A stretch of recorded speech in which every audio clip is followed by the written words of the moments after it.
We're good. Okay, I'd like to call the North Stonington Board of Finance meeting to order at, today's the 16th of December at 6:45. Present tonight are Amy Friend, Winona Burdine, Paul Simons, Gary Anino, and Carl Johnston. Mike is not online. I'm not seeing it. Okay, enough for a quorum, so we'll go ahead and get started.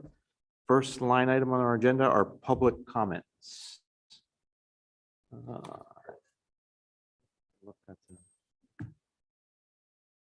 Bob, okay, we have somebody in the audience. First Selectman Bob Carlson.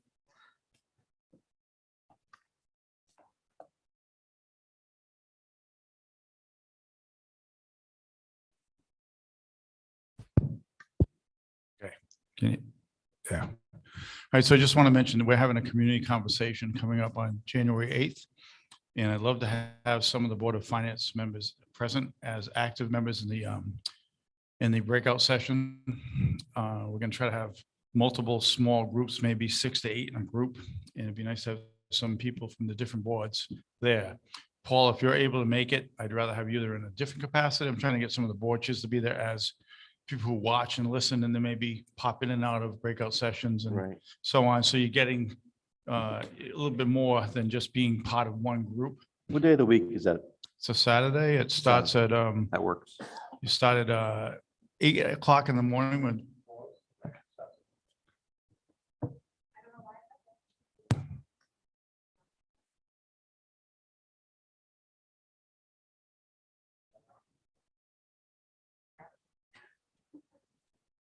Carl said he wasn't talking.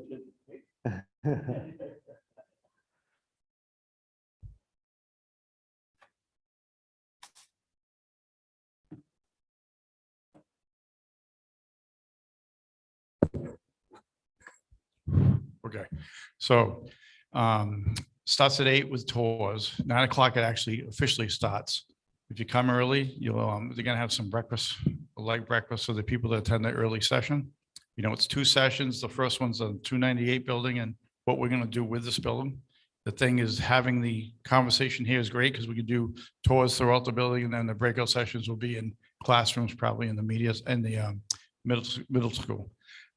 Second session will be starting probably around noon. We're going to have lunch for that group, late lunch, and that'll go probably to about 2:30. So people were asking people to register. You don't have to register.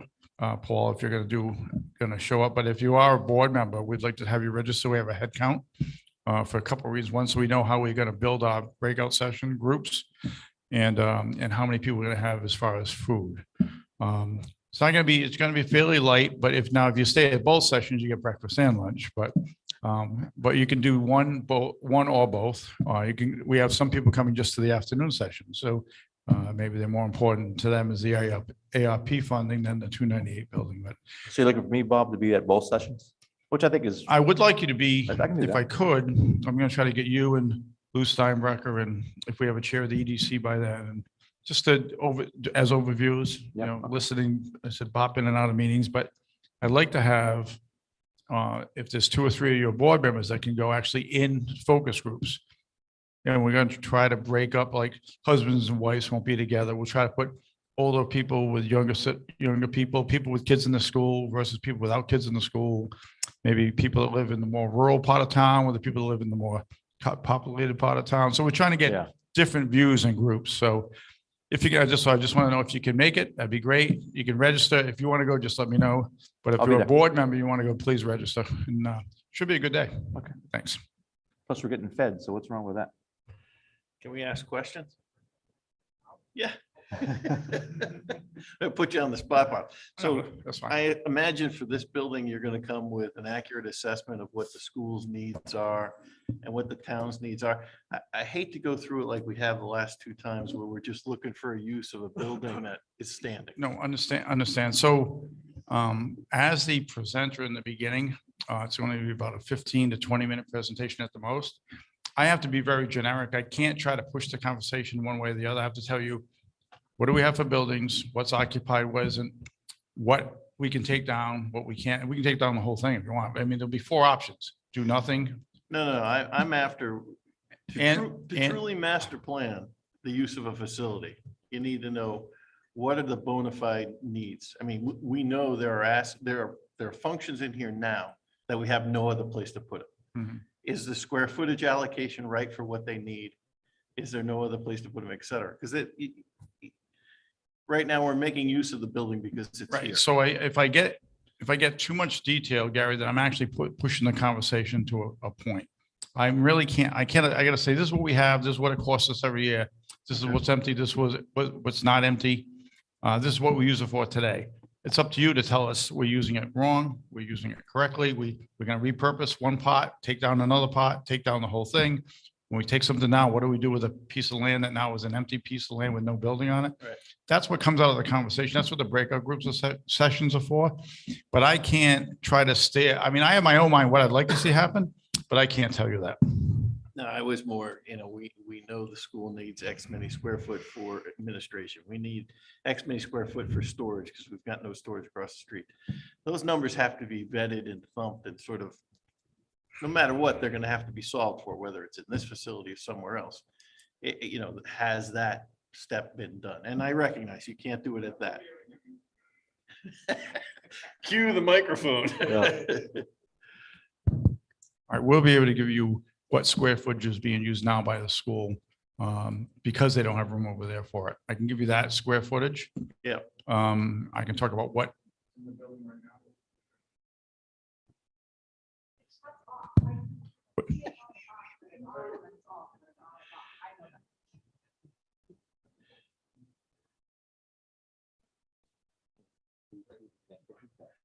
Yeah, you just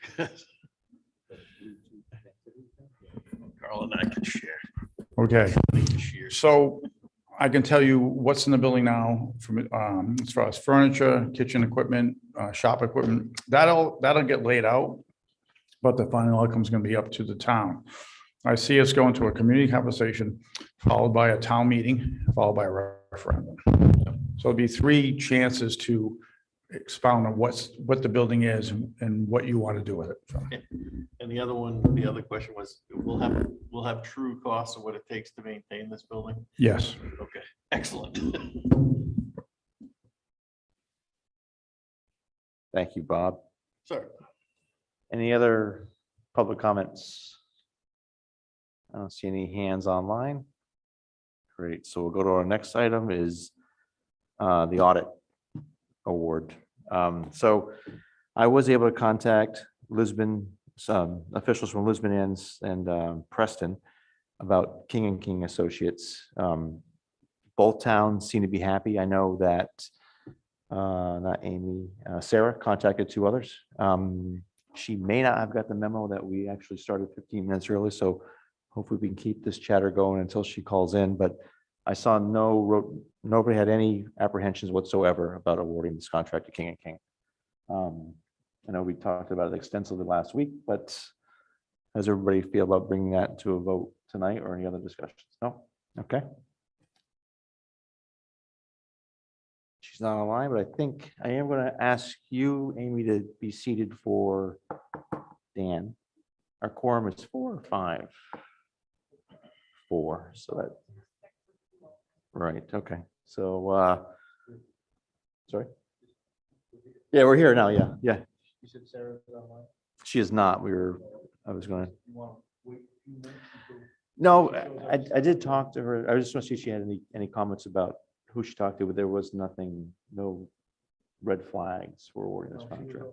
From what I read, she posted something, she said she was happy with everything. You're right, exactly. All right, so I'll go ahead and make the motion. Let me ask first, Christine, is this a 2-year, 1 year, multiple years, or is kind of a?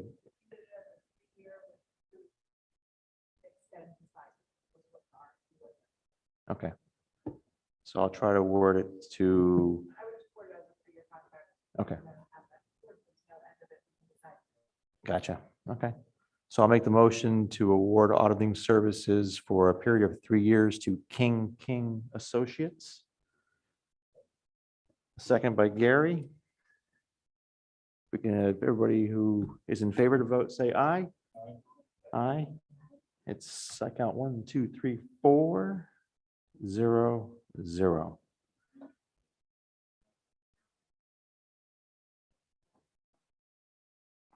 Happy to do that. If you'd like to be involved, we can go ahead and seat the both of you. If you would try to vote again, those in favor of awarding King and King Associates for the period of 3 years. I count 1, 2, 3, 4, and 5. That will be a 5, 0, 0. We love the inclusion, yes. Okay, so contact the King and King. That'll be on your plate, I reckon. All right, wonderful. That was all we had for that. Next item is the 2023 budget schedule.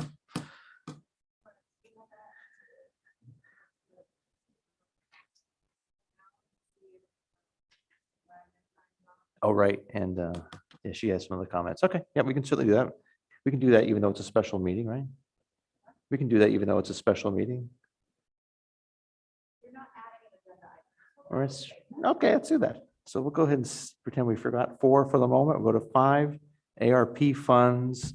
There was some P and Z and Board of Selectmen requests. I can speak to the P and Z if you want. Okay. AZ, that's it, AZ, contractor. Okay, so why am I coming for a request? We're looking for $2,000 to be used by the Community Conversation Committee. The reason is we had to buy supplies. If you were in the ones in 2013, they use flip boards with tripods, flip charts, and they staple, they tape them to the walls, and we decided we're going to bring in some food because that's what we did in 2013. Difference is then we had a grant in 2013. We have kind of a grant now with ARP funding is similar to a grant. So we didn't have to apply to it. They just gave us the money, but we've used some ARP funding for this project already with the renderings that Mike Ergo had done. We feel that what better way to spend money with ARP funds than figuring out how we're going to do the remainder of the ARP funds. So to me, it's a small number. It's going to make for a better conversation, a better turnout. And hopefully if it all goes well, we use the same group again when we do the POCD later in the year. So to me, it makes sense. So I'm looking for the Board of Finance to approve an appropriation for $2,000 to be used by the Community Conversation Committee on the conversation on January 8th. Bob, your board just met on this. Is that a unanimous vote? Yes. On your side. Unanimous vote, and any monies that aren't used, so let's say they use 1,800, the other monies will be turned back. Oh, can I add one thing? Yes. One of the things that they're going to do is an every door direct mail so that everyone in town gets a flyer and knows that the event is happening. And the cost of that is the printing and the mailing. It's about $700. So that's why the amount is not to exceed 2,000. Gotcha. Okay, any other questions? I'd ask the board if you had any questions for our selectmen. Okay, hearing none, I'll sit down. That's right. But I would like to entertain a question from our treasurer, Sean, if you're interested in commenting on this. It just seems so easy to jump at using these rescue funds. When I feel that also a transfer from the existing budget might be considered, and which would allow those rescue funds, more of those rescue funds to be available. I think the budget should be looked at first. I know we have had some vacancies that get some gaps in employment, which will leave certain line items heavy, such as the secretary line item, and also the labor line item for the highway garage. If we were to, and technically you really don't have to approve any kind of transfer now and just take that out of selectmen expenses. And if later as the year progresses that the selectmen expenses line goes over, there could always be a transfer at that time from within the town budget. But I mean, that's $2,000 or a maximum of $2,000 that could be used to tear the middle school wing down if Right. if that's one of the projects. So I feel that we shouldn't, this money just seems to be too easy to spend, and we should look from within first before using it up. Thank you. Thank you. Please, Bob, if you want to comment on that. Okay, I hate to disagree with our treasurer, but in this particular case, it does seem easy, but that's the reason we're having a conversation, right? To decide what we're gonna do with the balance of the ARP funds. We can do transfer here, transfer there, like you said, maybe at the end of the year, if the expenses for the selectmen go over, we'll transfer again. By doing it this way, I'm bringing it to you for an appropriation. It's not just the selectmen that are looking at this, the Board of Finance is looking at it, so we get two boards looking at it.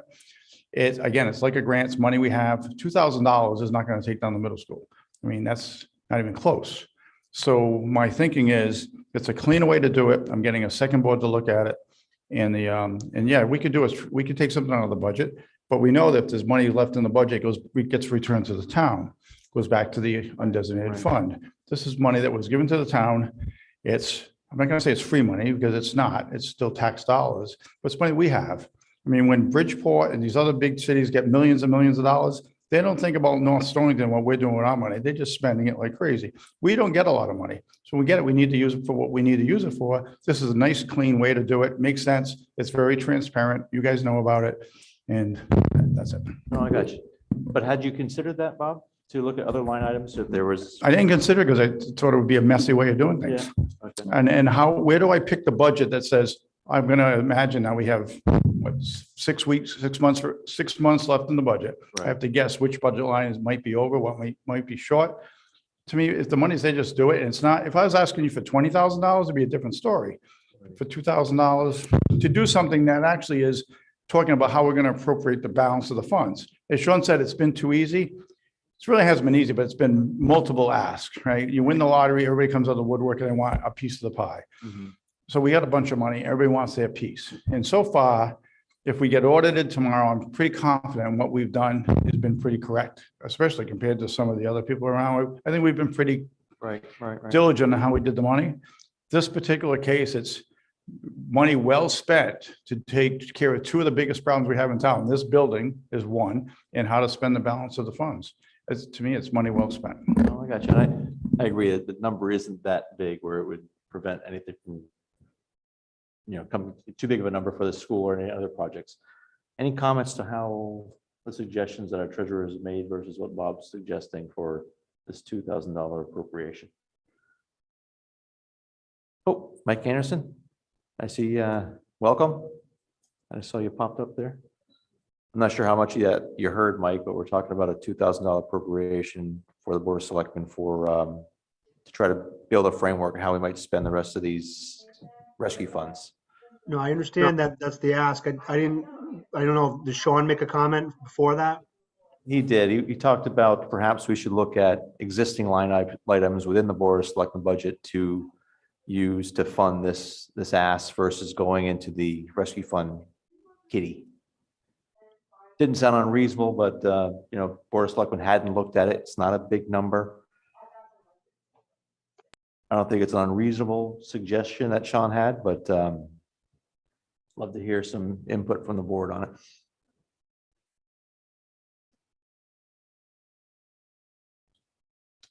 Not hearing a lot. Are we on that part of the agenda, though? We are. We're on item number 5. Okay. We started a bit early.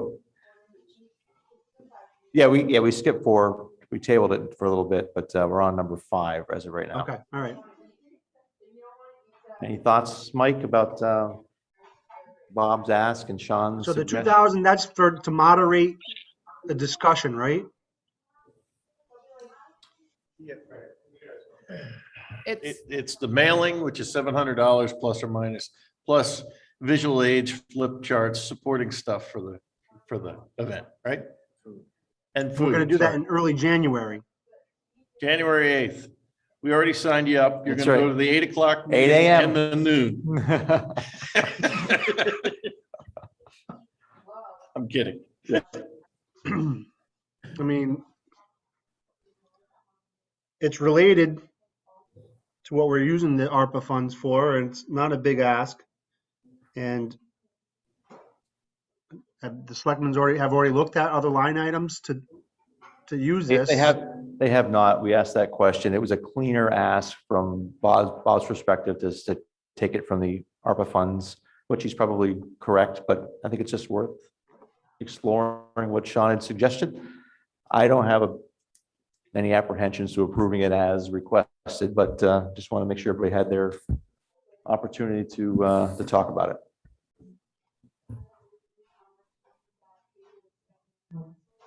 Not sure if Carl's light is on for a reason. Yeah, I kind of think I'm going to agree with Bob. If you do pick it from somebody else's budget, they may be a little more upset about it than, whereas we could use this small amount of money. It's a good idea to take it from the over budgets, but not knowing which one to take it from at this time. I think we'd be better off spending the 2,000 from this for now. Please go ahead. I agree with taking it from the ARPA funds. It just makes sense to me that you're using the funds to determine what you're gonna do with the rest of the 1.5 million. So it's $2,000. Okay. It just seems like the easiest way to do it, I think. No, I would agree. So if there's not any more discussion, I'll go ahead and make that motion to, or do we have to make the motions for these ARPA funds? We do have to do that. To approve the Board of Selectmen's request for $2,000 to be taken from the American Rescue Plan funds to facilitate community conversations for how the rest of these funds might be used. Second by Gary. We'll go ahead and have a vote. Yes, 1, 2, I vote yes, yes, and we're going to keep you on this one since we started. Winona, please, if you're, okay, so it's a 5. Mike, we seated Winona in your absence, but halfway through this agenda item, so we'll decide now if we'd like to change that up, but right now the vote is 5-0-0 to approve this $2,000 request. She can stay seated for Sarah. Sarah too. Yeah, we can. That's right. Because she's not here. That's right. Okay. I apologize, Paul. I didn't realize that we started at 6:45. I should read things more closely. I thought you said, okay, that sounds good, but okay. All right, so there's another appropriation request from P&Z, not A&Z, not A&Z. And Christine will speak to that one. Yep, so the Land Use Department had brought forward $7,500 for software funding for iWork to have an online component so that all of the permitting could be done online rather than people having to come into the office. This directly relates to the use for the ARPA funds because we're trying to make it so that people don't have to come in person and spread disease, but also make it easier for people to be able to use the services from home. It was brought to the Planning and Zoning meeting on November 4th, and I'm skimming the memo, and just was added to the agenda at that time, was brought to the December 2nd meeting. It was approved with a positive recommendation from Planning and Zoning. Included in the memo from Nate was the implementation schedule. So as long as it's approved today, the contract would be executed tomorrow with a go live date of March 1st. And this will be used by Cheryl, Nate, and then also people online.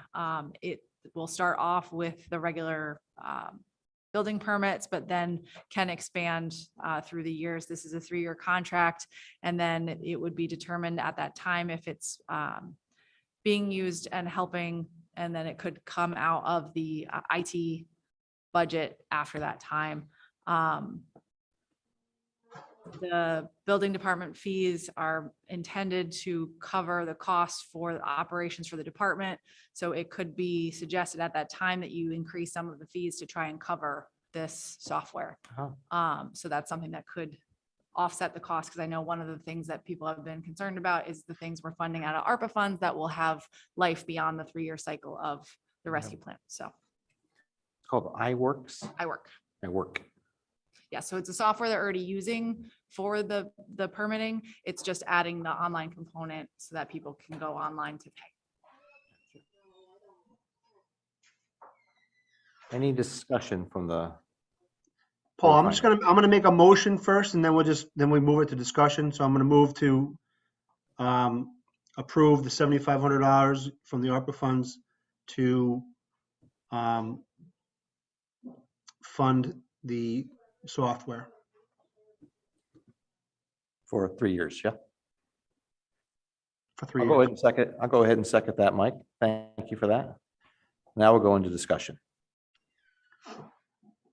I mean, that was my concern, and I'm sure it's concern of the board, is what's going to happen after 3 years. And Christine just addressed that a little bit. I think I remember they were talking about raising the building permit fees. It was last budget season, Paul, or was it the budget season before that?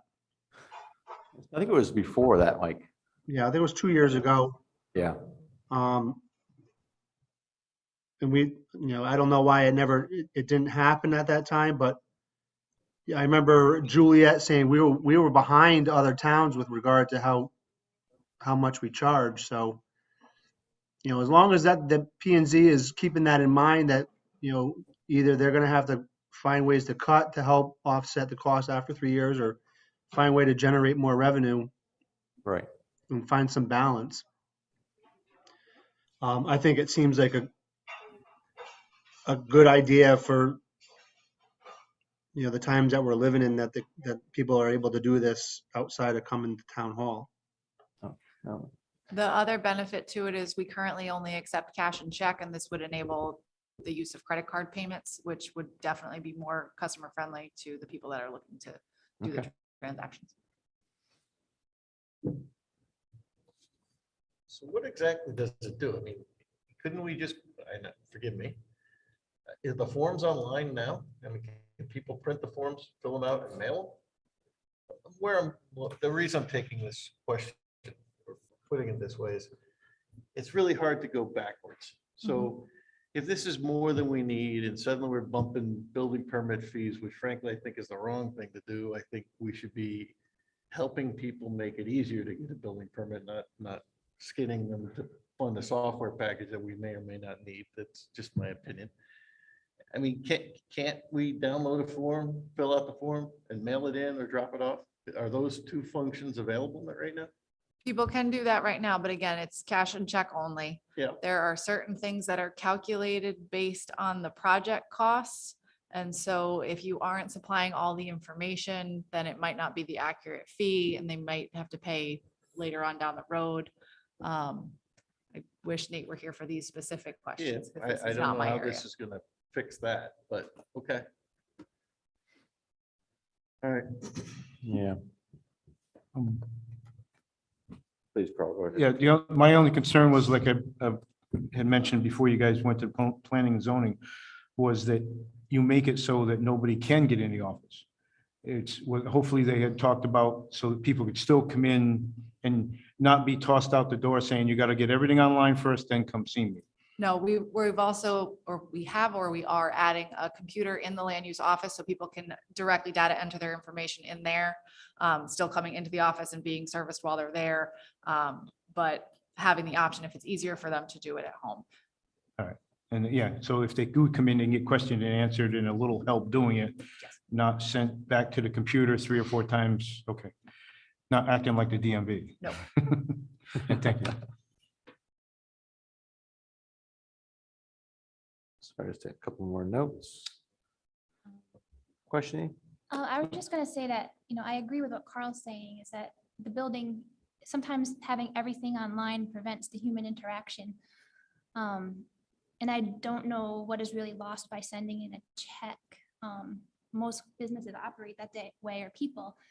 But at the same time, this is something that I do all the time. So the ability to be able to go online, submit everything that is needed, and to hear back within a 12-hour period, it's just a way of operating completely different than what would have been 10 years ago. So people are going to be able to receive feedback quicker. They can get their projects moving quicker. It's easier for builders and everyone involved.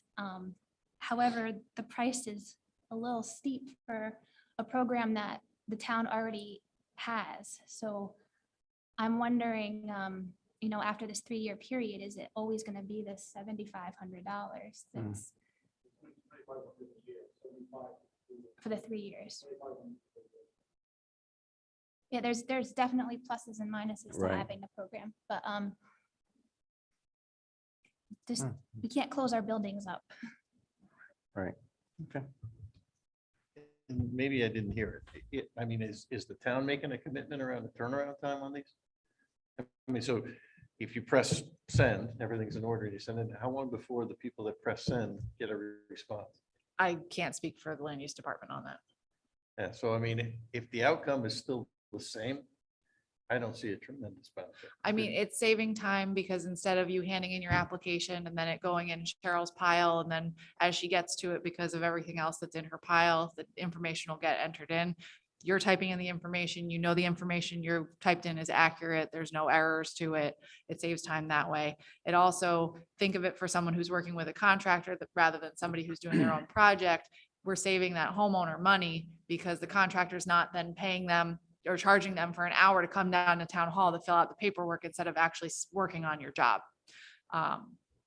Yeah, I'm looking at the process. Is it, what's required? Is it a 30-day approval period and you're gonna hear on day 28 that you missed section 1B or, okay. Right. I mean, I think we move things as efficiently as we can. So do we need somebody else to come talk to us about this from P and Z before we can make a decision on it? He was supposed to be Oh. at the meeting, so. You're supposed to. Go ahead, Mike.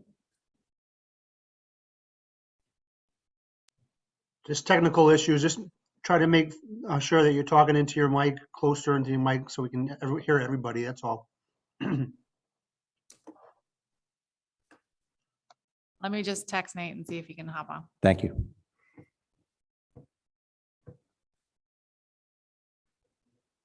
Please go right ahead. Into the microphone, please. I know this one works. All right, so here's my thought, and I don't have a reason to want it or not want it, okay? But here's the thing, it did go to the board of planning and zoning. They vetted it at their meeting. So I'm for when a board, this is their job, this is what they do. If they vet it out and they think they could use it, then I advocate for them because they're the board. If it was EDC or your board, I'd have to say, if the Board of Finance decided that, I'm going to stick with you because that's what you're here for. And that's why I just want to say that if they vetted it out and they feel comfortable with it, then who am I to say that? Now, you could, as a Board of Finance, say it's the price is too high. Right. At $2,500 a year for 3 years, $7,500 total. That's a whole different question. But as far as the use goes, the board that is going to use it is the one that vetted it. So. But I think Gary's question is a good one. How does it benefit the public? But if someone from the P and Z was here to talk about that, we might be able to answer that question and be able to close this thing out tonight, but I don't know. He's gonna sign on right now. Oh, it's gonna sign on. Okay. And who was signing on? Nate, our planning, development, and Nate. zoning official. Okay.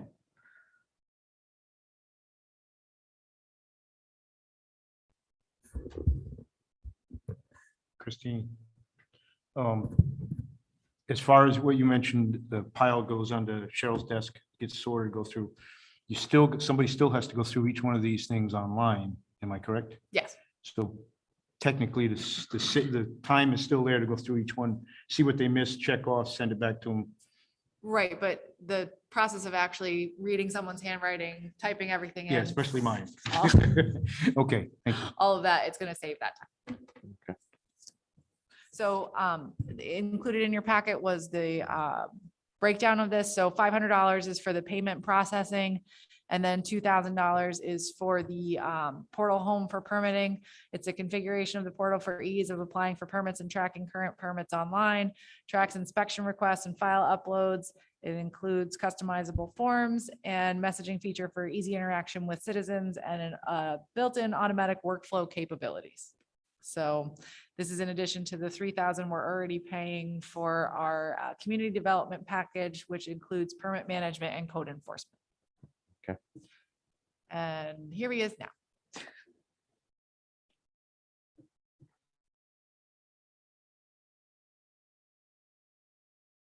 Nate, if you can go ahead and unmute the questions that are being asked are about how this is going to benefit the residents at the cost of that it's going to add, and how efficient the process will be and what kind of time we're saving.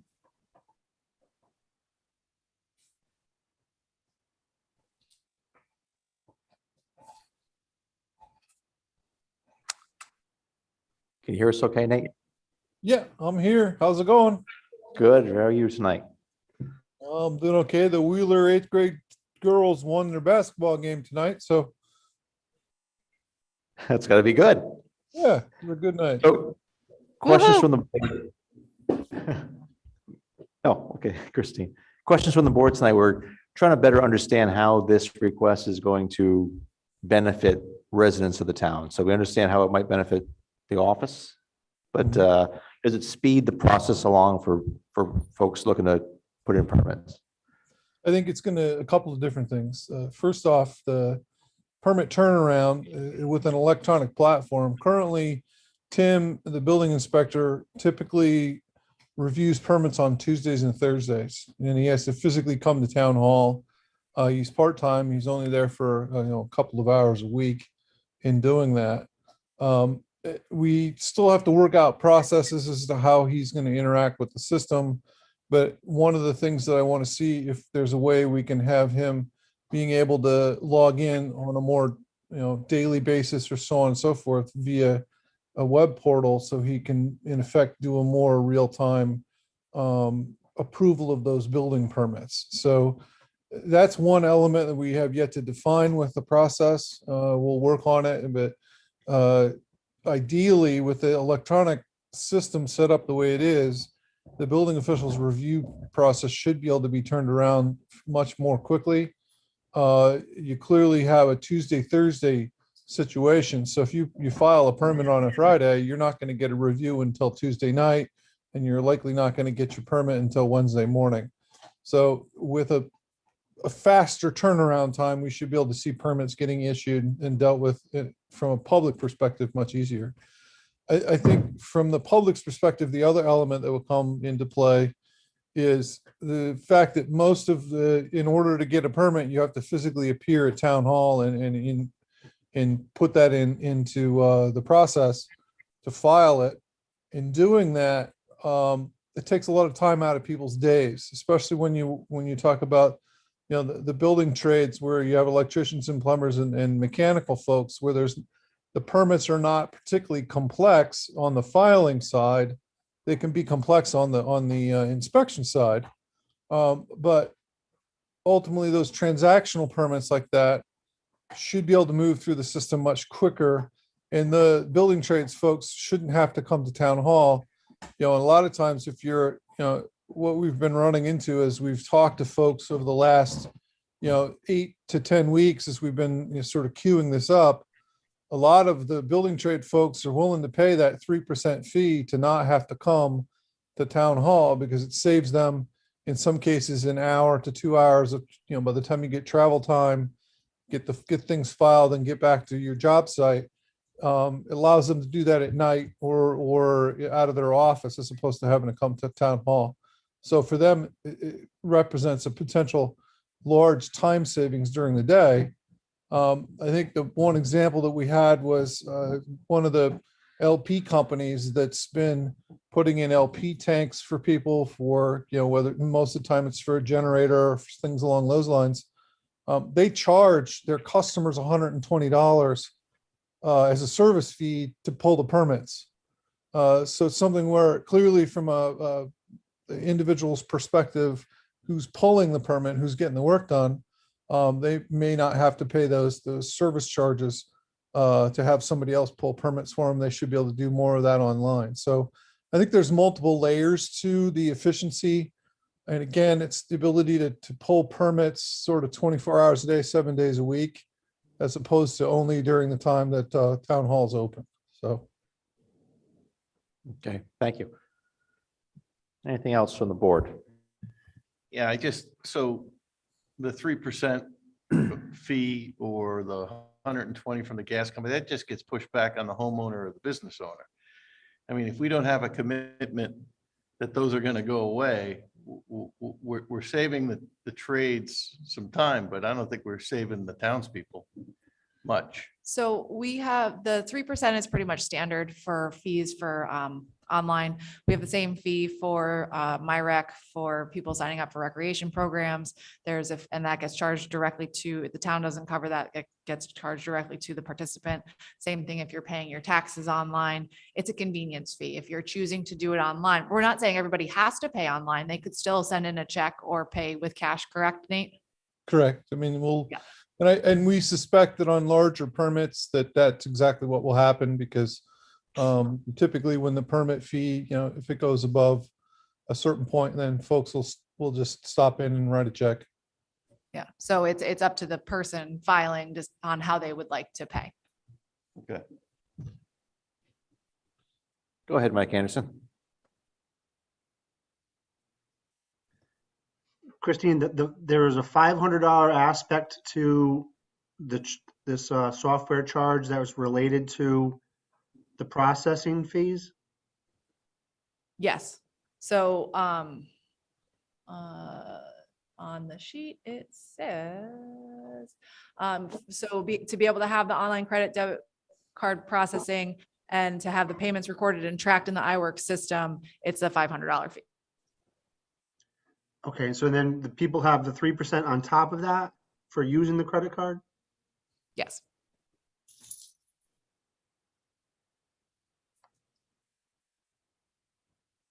So if I'll compare it to the tax software. So I'll compare it to MyRec because I literally just approved those invoices. So there is an additional fee that the town pays to have the ability to do credit card payments in addition to the individual charges that the person pays. So basically, as the administrator of the service, we have to pay the company to run the service. And then the charges are for the individual transactions, and that's more what goes to Visa, MasterCard, American Express, Discover. Okay, that was my question. That 3% goes to the credit card companies? Yeah.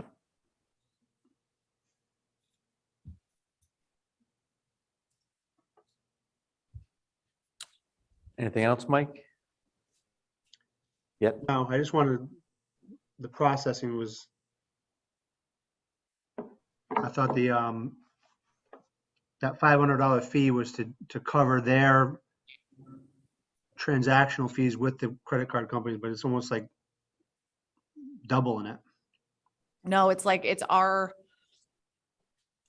ability to offer the service costs Right. us money, and then to use the service costs them money. If you look at it that way. Right. Isn't that part of the software so that it flows with the paperwork? It's itemized separately on the invoice, but yes, it's part of the software Part of the package. software. It's not really a processing fee, it's a software. So, okay. It's the $500 actually goes to iWork is who we do the primary contract with. And then there's a merchant services account that's where the $500 comes in to pay the merchant services provider who's actually covering or actually processing the transactions. That's where the 500 comes in. So there's actually two. In the end, it all rolls into the iWork contract, but iWork is just passing on the $500 fee that comes from the merchant service provider. Got it. Amy, do you have something? Yeah, I was just gonna ask whether the contractors will still have to go to the town hall to submit plans, especially when larger project. Depends on the project. Clearly, if it's, we envision that, say, for an example, a project that would require a planning and zoning commission approval, they're still going to be submitting those via paper. Those are fairly rare in comparison to the number of permits that we process on any given month. Say you have a very large, complex project, you should still be able to upload everything electronically so that the review could take place electronically. There may be at points in time where at a staff level, we still request a paper copy to be submitted to town hall if it's a very complex project. Again, that's going to be sort of on an ongoing basis.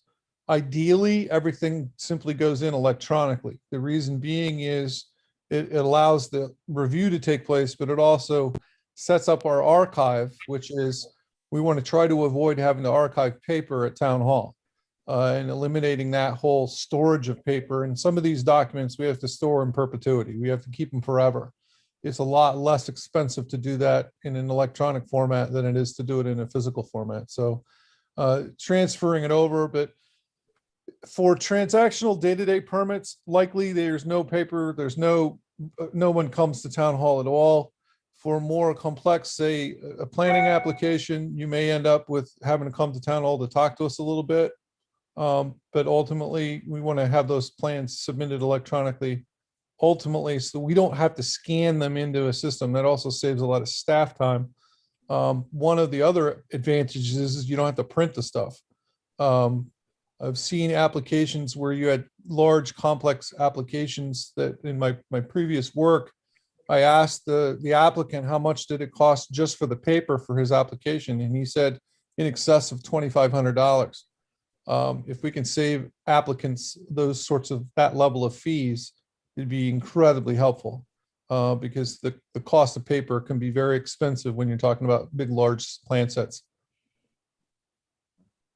Thank you. Any other discussion to be had on this motion? Could Carl ask his question again to Nate about what this is going to do to the hours of the office and whether, Like yeah, I gotta remember what I said now, see?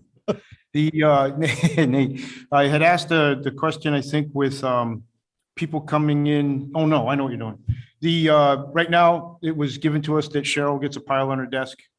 She has to go through each one and then put them aside. That time is still gonna be, as soon as it's in, the paperwork is in the computer, somebody's still gonna have to take the time to go through each paperwork, send that they missed something.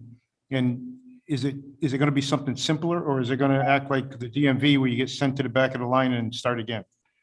One would hope that, clearly we have to perform a review of the permit, whether it's in paper or not. As far as going to the back of the line, I mean, typically what you'll see is if the initial sort of completion review is probably where Cheryl, we'll work out some of these actual processes as we work through implementing the software, but it's likely Cheryl would do an initial completeness review on a permit. If it's complete, at that point, she'll send it on to review to the applicable, whether it's to inland wetlands, whether it's to zoning, whether it's to building. So there'll be a triage point where that completeness review takes place. If something is not complete, at that point in time, she can communicate back with them and say, I need you to upload, if it's a building trade permit, I need a copy of your license and your insurance to be uploaded to the permit so it's complete. That will actually, we envision that interchange of information should flow easier and more quickly. But in the end, you still have to have a complete application in order to get the review accomplished. So the faster that an applicant can provide that information to us, and a lot of times if they are missing a document, saving them the time, they can just upload it to the system as opposed to having to drive it to town hall. Saves a lot of time and energy.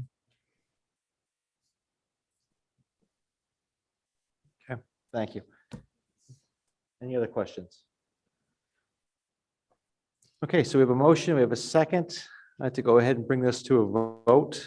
We had a lot of discussion, so I'm going to ask one by one. If I can ask Mike Anderson, how would you vote on the motion? Aye. Carl? Gary? Amy?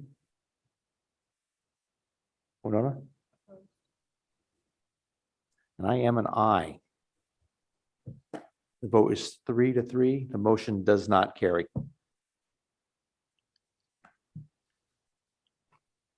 Okay. Thank you very much. We're going to go ahead and move on to the next budget item, which is one we skipped over, the budget schedule.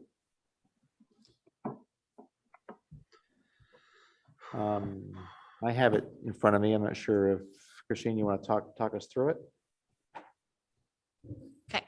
So I sent everybody out the proposed budget timeline. So all budgets for the general government side would be due on Friday, January 14th. And then I would put everything together in the new spreadsheet that we'll be using this year.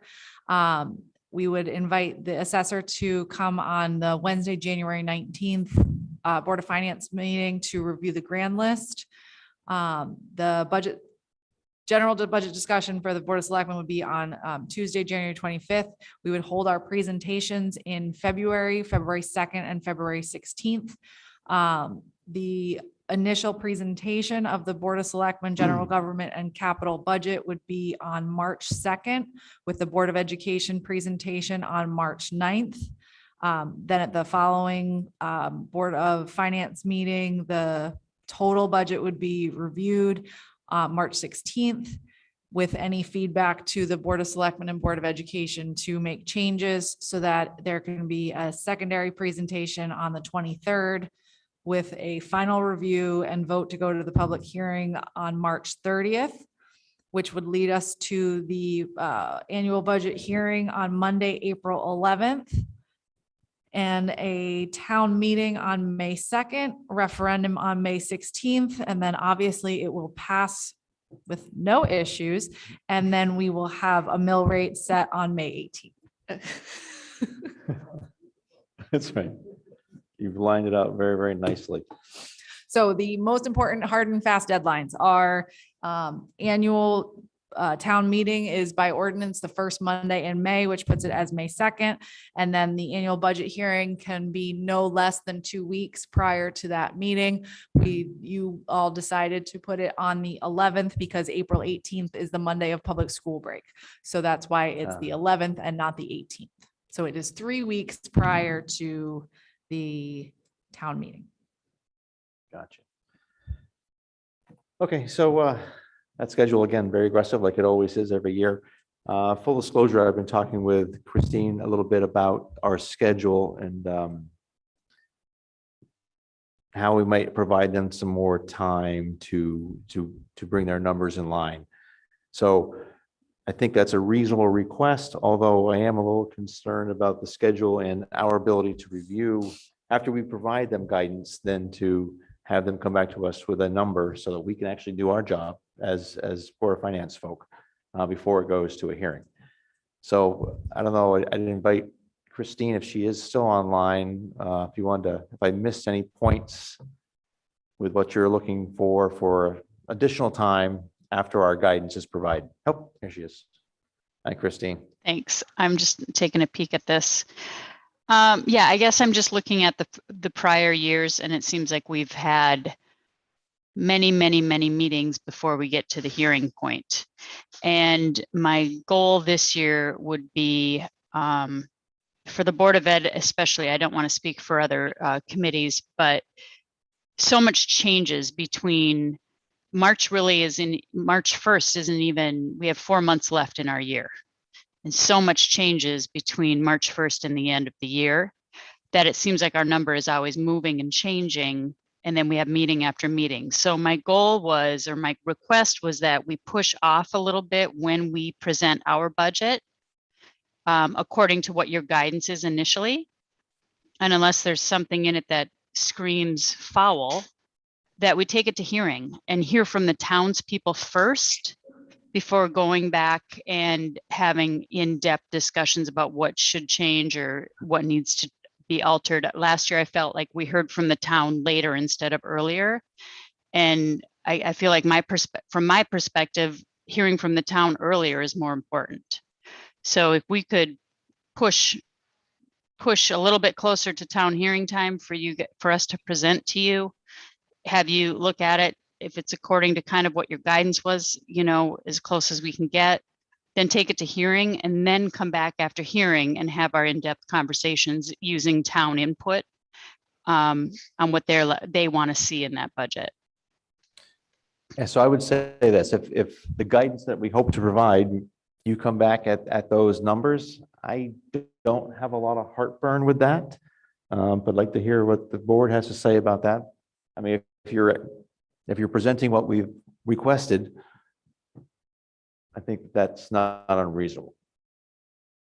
Again, what we request, I think we're still a ways off from that. We have to understand the income, and we have to understand some of the income that will be coming from the Board of Ed to the town. So I think there are some some feeders that have to happen first before we can Right. provide. And I wouldn't expect that guidance tonight by any means. Thank you. I'm still hoping to be able to have some conversation with you guys about where we are currently in our budget and what we project moving forward, what kind of things we've seen this year, what we think we're going to see next year, way before we start talking about our budget for next year. Anyway, I'm hoping we can have some dialogue about where we're at currently. So is there a spot here that we can slide you in to talk to us about some of those numbers earlier? So we can help to provide guidance. I'd be willing to come to your next meeting if that works for you. Yeah, I think the more we know sooner, the better. I mean, I'm also going to ask, Board of, I want to say Russell, but it's, who's coming to talk to us about the, Daryl, Grant. not Russell. Yes, so some of those feeders are going to be important. So yeah, we'll try to get you on the schedule for that. Mike, was your hand up or? No, I was just yelling Daryl into my muted microphone. Thank you for that. I think our treasurer had a comment. He may have forgotten by now, but.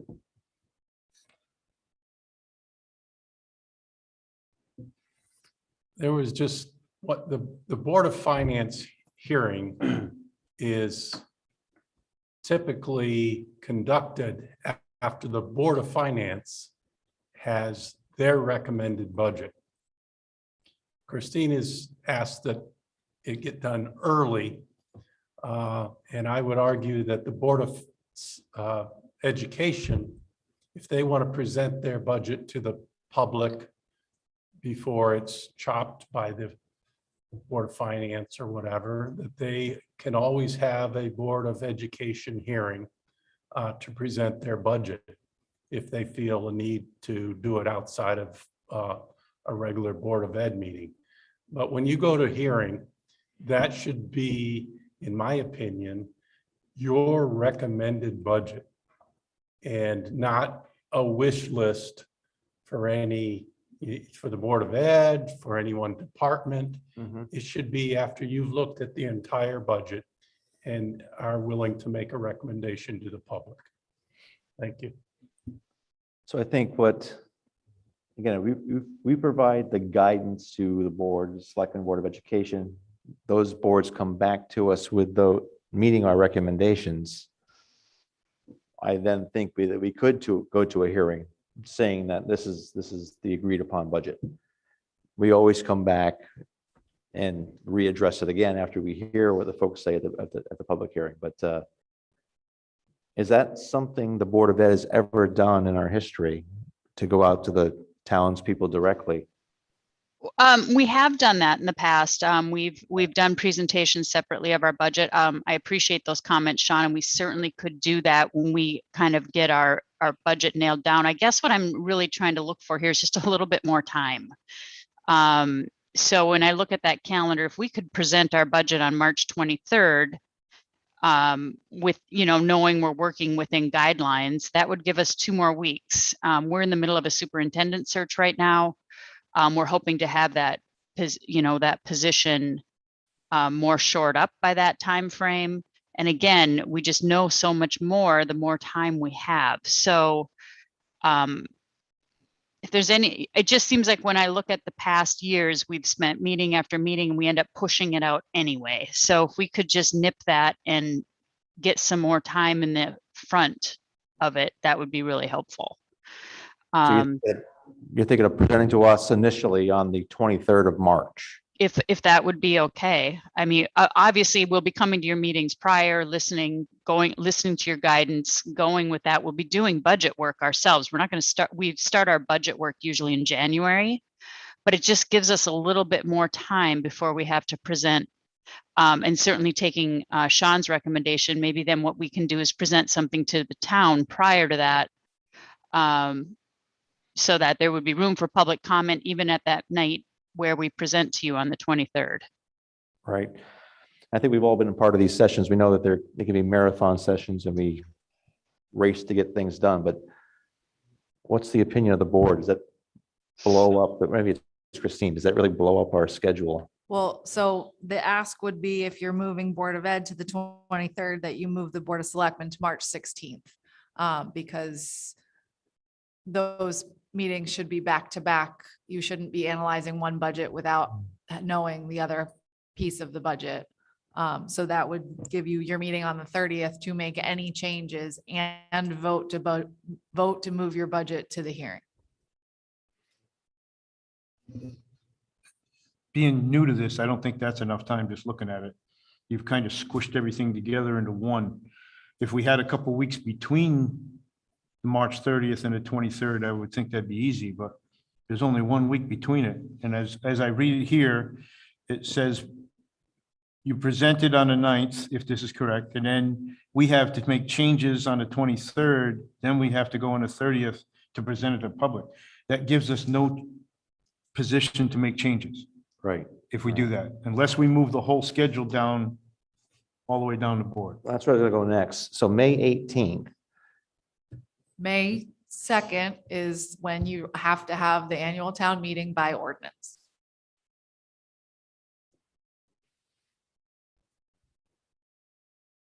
And it is that early so that you have time to have a budget vote and set a mill rate. And then I mean, and Paul, we can do it that early. It's just that I've done this for year after year after year and Right. nothing happens that early. I'm telling you, it gets changed so many times. I mean, my goal would be to be participating in your meetings earlier, not necessarily as a participant, but listening, hearing what you guys are looking for well before that date. So, you know, we're not coming in as the first draft for you guys to see, but for our actual formal presentation, it just, you know, it's just hours of sometimes wasted time. I feel like when we get so far ahead of it. Right, right.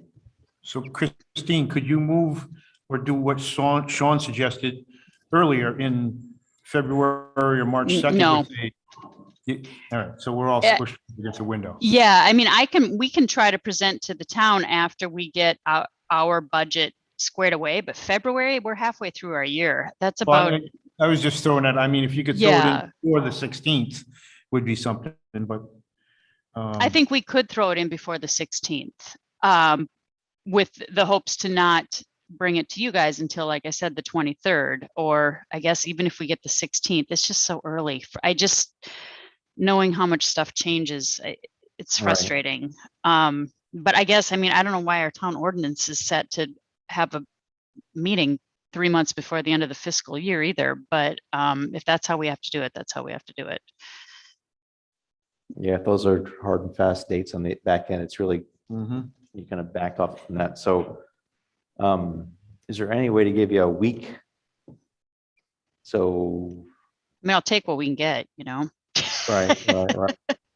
So what was the original ask, to try to for you to present to us on the 23rd? Yes. That gives us no time to digest what you presented for us to make final calls. Right. I mean, I would like to think you've already put out your ask, right? Or what your recommendation is. So if we're working within those parameters to our very best, unless we came out and just, you know, blew it out of the water and said, regardless of your ask, here's what we want, which we don't do. trusting that the work has been done to get to your ask. At that point, I wouldn't see, and certainly if you're sending liaisons from your board during budget process to come listen to our discussions, to hear what we're going through, because we start work early and it's months and months of meetings for us to get to the point of presenting to you. So it would be nice to not have to kind of recreate when we present to you, but that you're already kind of in the know of what we're doing before we formally present it to you. Right, right. So is that week of the 23rd, Board of Selectmen, Board of Education, present the Board of any budget changes? Assuming you've come to us, both boards have come to us with our ask, do we anticipate changes? I mean, can we push you down to present a week later and there's not going to be another presentation to the Board of Finance before the hearing? Just trying to find some week in there that we can give back to the Board of Ed. I'm not seeing it here. So the things that have to happen administratively is if the Board of Finance recommends to Board of Selectmen or Board of Ed to change their budgets, then that board has to reconvene a meeting to make Approve a new one. changes, approve that, move it back to the Okay. Board of Finance, and then the Board of Finance moves it to the hearing. Gotcha. All right. So there are some clicks. Which we always end up doing. I mean, if I look at how many special meetings we call over budget time, that's what ends up happening. So I'm not seeing a lot of flex in the schedule then. No, there's just none there. Right, They're And they're every single week in March. right. Right, Isn't like we're just right in reading a it. row up till 11th. Yeah. And So, go ahead. Ed. just wanted to point out again that the hearing is a week earlier than normal years. So there is a squeeze of time between the presentation and the hearing from a typical schedule. Well, and I Well, guess, and I'm sorry, I don't want to speak out of turn, but I know we're being cognizant of the school break schedule. But when I look at how many people showed up to the hearing last year, I don't know how necessary that part is to change that date because of school break. I mean, I don't know if you guys remember, but I think at the hearing, we had a handful if we were lucky. And, I guess maybe that's a bigger discussion, but that's something we talked about last year too, is it just doesn't seem like we're getting the messaging out correctly to the town. The hearing is really important. People need to hear this, but if only a handful of people are hearing it, do we need to start talking about a different way to do this in general so that we're reaching the people differently? Right, right. That's a much bigger discussion, I think. Yeah, because most of those only hear it after it's presented. Would you say it was $700 for the mail outs? For a mail out, in other words, put a mail out that we are going to have a hearing, or they're going to have a hearing that everybody should attend if they want to have their voice? Yeah, if it's a note card that's going out, it's about 250 for the printing and about 500 for the actual postage. Christine, would that be something that would help you? In other words, if you were to put that out, that get people in here a little bit sooner to show their, We've done mailings for the annual budget Okay. hearing and for the town Yeah. meeting. So I I'm not just- opposed to yeah. doing it. We will completely still continue yeah, to do I so, from- but from where I sit downtown, I hear it after everything's done. They're all complaining, how come we didn't know about it? That's the only thing I'm trying to figure out how to get to. Right. Well, and I think to Sean's point, maybe, I can take that on the Board of Ed side to make sure people are understanding what's going into that budget that we're going to present. But I guess my point is that I don't know that you need to move that date around a school break. Just because you're not going to impact attendance based on school break. I don't think. I could be wrong. Other than the fact that I guess personally, I probably won't be here. So that might be an issue, I guess, if I think about the dates. Right. For those of us that are parents and have breaks, we may not be able to hit that. So thinking out loud, maybe it does make sense not to do it around school break. And that was the logic. Right. Yeah, yeah. So scratch that thought. I mean, we'll make it work, Paul, whatever it is. If there's just some way to Yeah. get this a little more streamlined and a little bit less exhausting through the No, I hear you. process, you know, I think maybe the calendar isn't the issue. It's maybe the process that we need to look at instead. Right, right. No, I think it's, it was a reasonable ask, I think, but looking at the schedule on paper, I don't know that there is any flex, but I think the work that we're gonna do to provide guidance, if everybody lines up with that, I think that's pretty much all we can ask. It may not be what everybody wants, but in the end, it's gonna be the town hearing. They're gonna tell us what we should be changing, if anything. And then the referendum is really gonna be the tell-all, right? Yep. So No, don't think I your agree. ask is unreasonable. Yeah. Okay. So I guess we're going to stick with this schedule. Mike, please.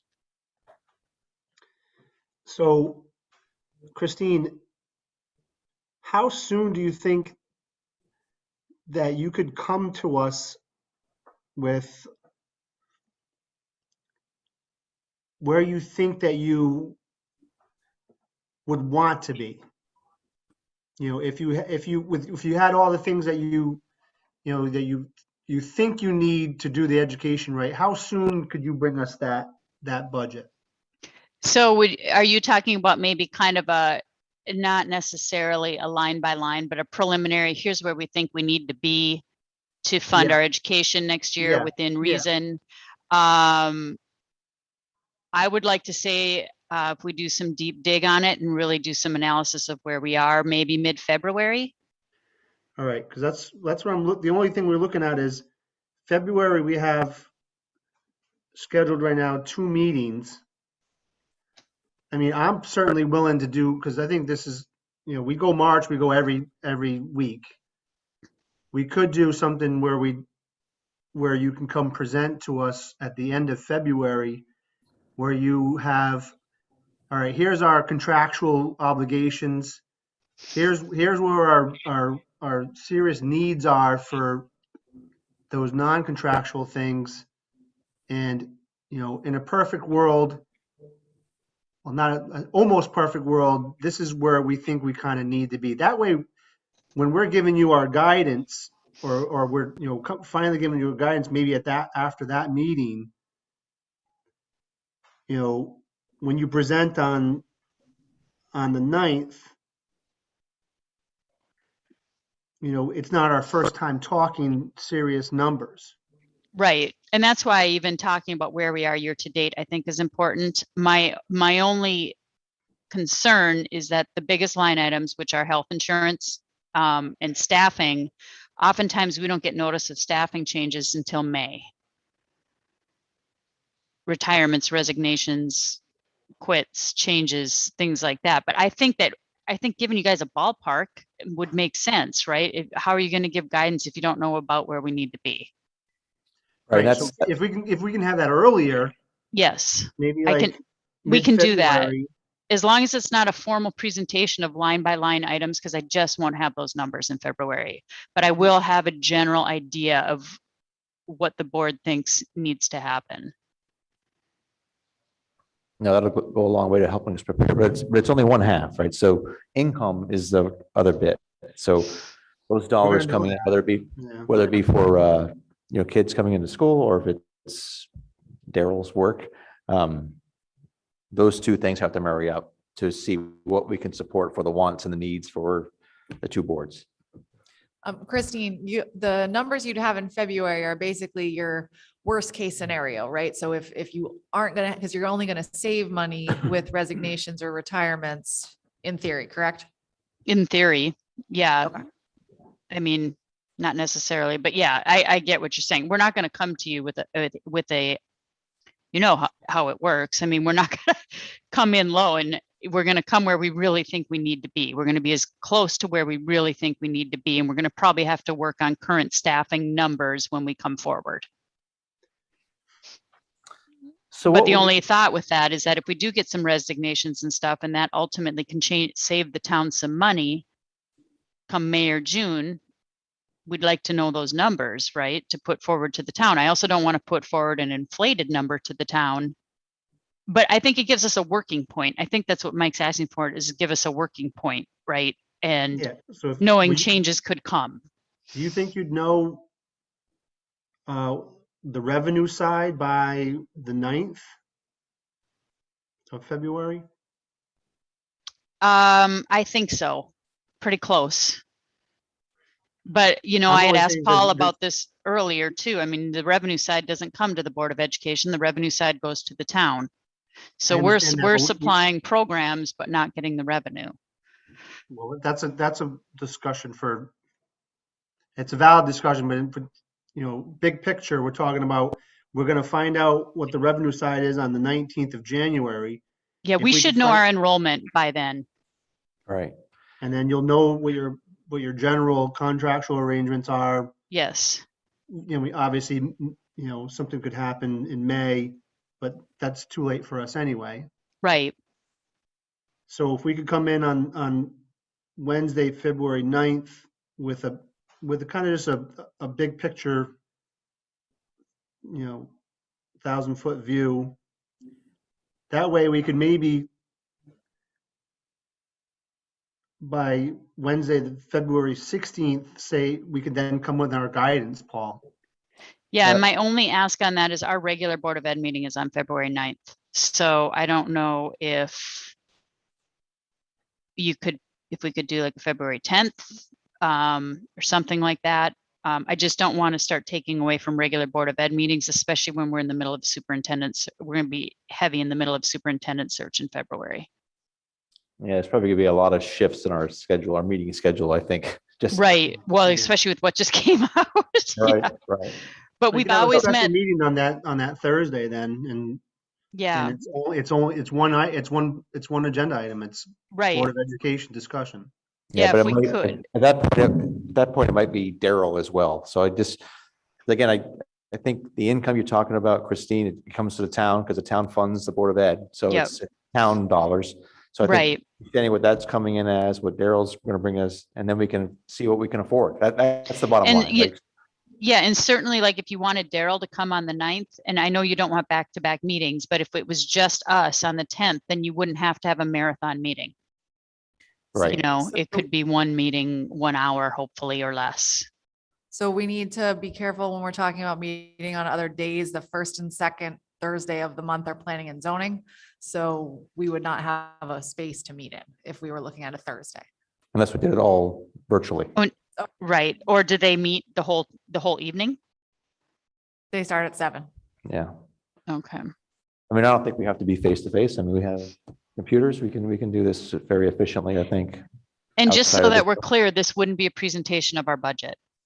No, I understand. It would really just be a where we think we might, and honestly, I don't know if you guys need me to present that, because I'm afraid that that's going to look like a budget presentation. Or if I can just send Paul an email saying, here's kind of where we think we're going to be. That Does might do it. Or- Does it have to be virtual, or could we go to the gymatorium or to the old town hall? Or to 4 or 5 of these rooms down here that are empty? Do our meeting. You need to have space for public, and the gymnatorium's probably going to be used for winter sports at that point, unfortunately. Yeah. Is there a concern having- you have for being 100% digital? No, I'm not against it. I just was trying to say, does it have to be? In other words, if we were go to another space that was not set up like this, could we have that meeting if all of us were there? Gotcha. That and I would be think- my question. I think And- the And I public wouldn't is- put us in Newtown Hall with 8 of No, your they- board, 8 of their board, Yeah. and then Yeah, and missing a 10 by 10 square in the room. Well, Paul, if Christine can provide us with, her big picture view, at least before, the week of Wednesday, February 16th, when we actually meet, and we could have that on the agenda item to discuss, that's when we give them the guidance, and that way they have ostensibly, almost a month, a little like 3 weeks to Readjust. readjust before they present. Yeah, I guess I would prefer to just give you a number of what I'm saying. ballpark versus a presentation, because I'm Right. scared if we come out and present in February, people are going to think we're presenting our budget in February, and that concerns me a little bit, So what because that we would- wouldn't be our budget. So I think it's your spend we need, Uh-huh. income from enrollment.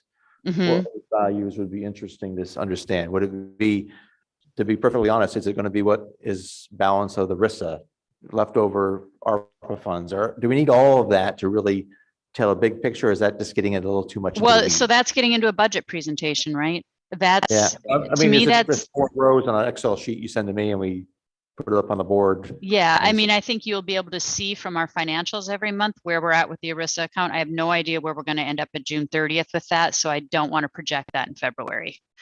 You know, I guess that what I anticipate doing is really taking a look at our fixed numbers with our contractual and showing you just basically what that looks like and with what we need for books and textbooks, you know, which is such a small piece of that pie, as you all know. Yeah, yeah. And then you have that number and then you can decide from there. Would You you add know, enrollment as well? Yeah, I can give you the Yeah. enrollment piece for That sure. helps. So And you those are can the two have that big ones, income right? piece. I think if you know what our contractual number looks like, you know, what we're anticipating with some staffing changes and the enrollment, the rest of it is going to be budget presentation. And I just don't want to start getting in the weeds with that. Now you're asking me to do it in February, right? When I just asked to go So you want later. to name, Yeah, so I can give you a general broad stroke, but that's as willing as I'm able to go at I this think that's point. good. That's enough, I think. and we're thinking that Okay. is on or around February 9th. Is that what we said?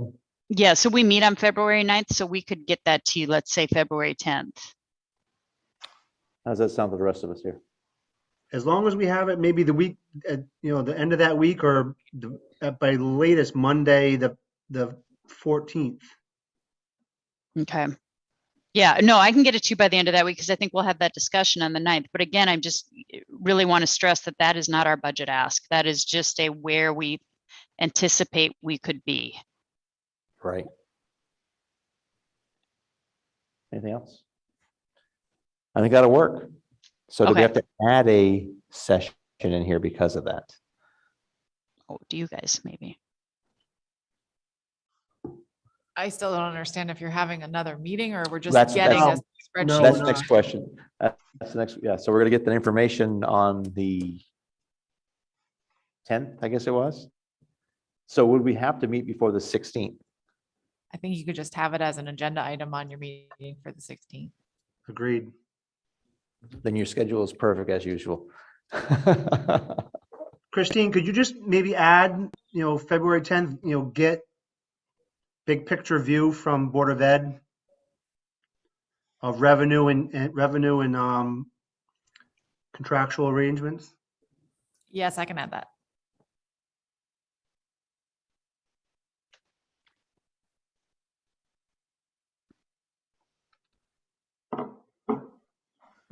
I think that's a good Okay. solution.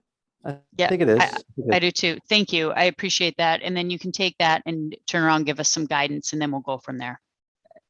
Perfect. All right. Thank you guys very much for letting me speak tonight. I really appreciate it. Thank you. Okay, so that was the budget schedule. We didn't make any changes. We talked a lot, but I think it's good. We're ready to move on to, well, we kind of hit on this topic, budget guidance, documentation, and the form required. So I think if everybody's okay, I'd like to table that because Sarah was going to show us something. Oh, you have it? Okay. Sorry, we all have it. All right.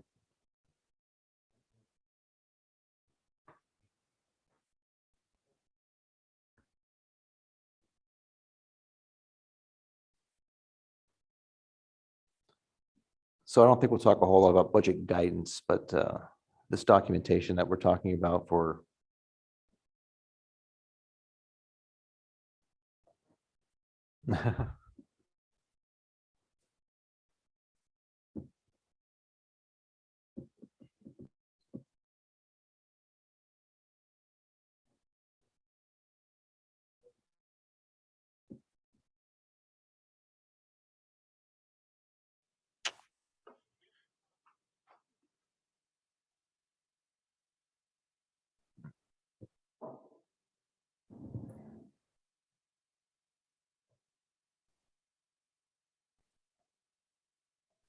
Okay, so I had sent out Sorry, this computer's telling me I'm muted because I'm talking through this computer. Sorry. So Sarah sent out to everybody. I had sent out a form that is going to have all the departments, boards and commissions submit for their budget requests.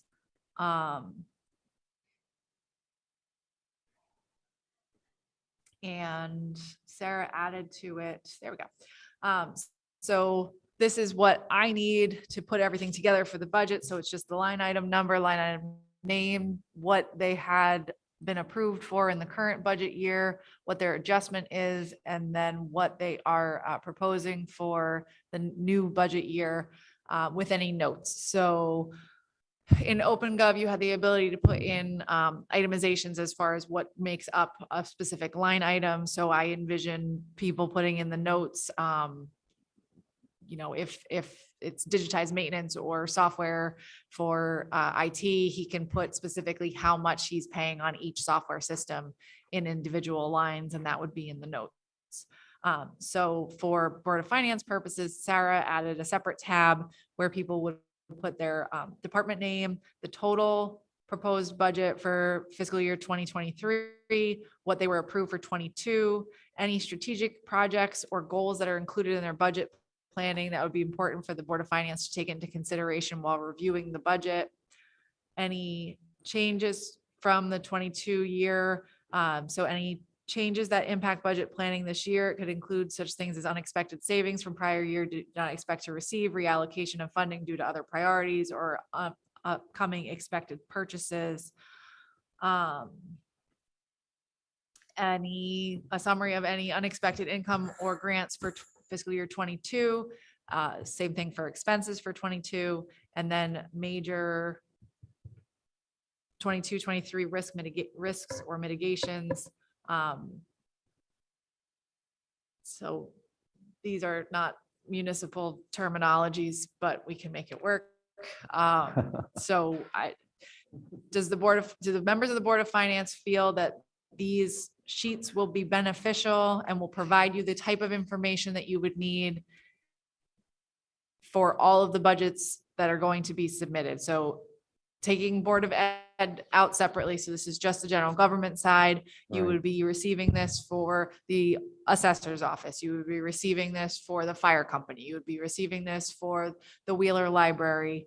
I know there was a form last year, and I will honestly ask Board of Finance members, did you look at them for each individual? Paul and Mike are the only returners. So did you, as Board of Finance members, look at them? Because we didn't review them in any way in the meetings. No, but this level of granularity, I think, would be helpful, especially in this kind of, This was almost exactly what was yeah, I asked got last you, year. I got you. Now, So- having being put on the spot, I can guarantee that we'll be looking at this form. Because I do think the form provides that level of detail in the background that we haven't taken advantage of. So, because the intention is to send these out tomorrow, because everything, as you know, by your schedule, is due back in for the general government side by Right. January 14th. So we need to give people enough time to meet with boards and commissions, get departments together, have whatever meetings they need to have. And if they have official processes for approving budgets and moving them forward, we need to give them time to do that. So yes, Mike. Is this information that they can basically just take from their, whatever they provided for the annual report and kind of plug in on this? Or is this something that would cause a lot more work for them? And do we have all the annual report stuff in? We have all but one. They have not been compiled yet, but it's on the list. Most people do not give this type of information, honestly, for their annual reports. But that doesn't mean we shouldn't ask for it. I think this is brilliant. When I read through this, I was like, finally, somebody's speaking a language I understand. Now, I understand it's not municipal language, but the rest of the world uses this. And it's important. When the budgets come in hot or cold, you need to say what's influencing this. So I think it's great. Now, the Yeah, if they're stressors are not- there. If they're not providing the information in the annual report as to why they're justifying their budgets, I think this is great to have. It's forcing them to do something that they're not doing now. And Do you need a motion to move this, or is it something we can just say, okay, go ahead and do? No, as long as you guys have no changes you want me to make, we can just move it forward and I can send it out tomorrow. The only thing I think is because it's a change, there might have to be some sort of guidance document that goes with it. Otherwise, you're gonna get a million phone calls as to what goes on what line. But I think the content and the questions and the response lines are perfect. It's the hand holding of the people that have never had to answer these before that's gonna be painful. I think the answers they provide, if there are some more information we need, we can always reach back out, right? So I think it's not their presentation they might do to the Board of Selectmen, but it gives us some of the metadata that we use to. Put Sean's phone number on it. Oh, for sure. I think we like it. I think it's a winner. Okay, so perfect. So I will send this out tomorrow. So if you're speaking to anyone on boards and commissions saying, when are we gonna get the information for budgets? Because we need to do it for our meetings. It's coming out tomorrow. Got it. Thank you, Sarah. Wherever she is. If she watches the recording. Great. All right, so that was the form, budget guidance we spoke about. If everybody's okay, we'll go on to future strategies, which I think we talked some about. Looking forward to Christine's information on February 10th, on or around February 10th. Hopefully provide guidance to those boards after that. And we'll be hoping for a smoother budget season with a single referendum this year. Anything else you guys want to talk about for future strategies? Bob's got to have something. No. Not an unreasonable one. I think that we've heard the town say, but right. Sounds fair. What I have, and it was reflecting on the capital team meeting that I went to. Is the plan typically that the capital requests come to this board and we vet them individually, or because I thought that was my understanding, and I wonder why this board wouldn't simply, based on the mill rate and the revenue and the budget requests, just do a capital allocation and let the Board of Selectmen figure out where it goes. It comes the latter, right? So the Board of Okay. Selectmen has the capital budget. That's part of their budget. Yeah. We always try to get the budget as small as we can, and that's the first thing to go, unfortunately. But you're right. I mean, the Board of Selectmen and the team that they've created. Yeah. Are going to provide guidance for that, right? The full process is that the capital improvement work group puts forward the plan to the Board of Selectmen. The Board of Selectmen, when they do the general government budget, have general government operating, capital, and redemption of debt. So they present those items, but in the budget itself, it has to be, the capital has to be specified by project, how much is being earmarked. It can't just be an overall capital budget of $500,000 is being budgeted, and then as the year goes on, whoever can decide however they want to spend it. So that's why it's the specific projects that are identified in the budget. Because if it's in a budget line item, then it's been voted on by the legislative body. But didn't this board add in capital items last year after the budget submission? Wasn't there some discussion about that? That's probably the appropriation that happened afterwards for the truck and things like that you're talking about. No, I thought there was right around budget time, there was we recognize the budget, this is what it's going to be, but we think we should also fund this, and that. And I wasn't paying a lot of attention. I was seeing. I don't know that we funded anything new. Mike, you have any recollection of that? I know there was a lot of discussion about what should be in and what should be out, and, you know, I don't recall anything specifically that was added back in, Gary. Okay, No, cool. I All don't. right. We did after the fact, and that Yeah. wasn't always palatable, but I think 2 years ago, there was the Board of Selectmen had taken out some capital. One might have even been the tanker truck that that I think Mike Anderson advocated for in a Board of Finance meeting, and the Board of Finance asked us to put it back in. okay, That's what I recall. good memory. That's good. Anything else under future strategies? If not, I'd certainly entertain a motion to adjourn. Well, do you need to do any public comments afterwards? Or is that- I don't, but usually, no, I see there was one legacy item here, intro to new board members. I took that from a previous draft, but I've dropped that from the end of the meetings. Second. All right. All in favor? Mike? Thank you. Thank you all. Have a good night.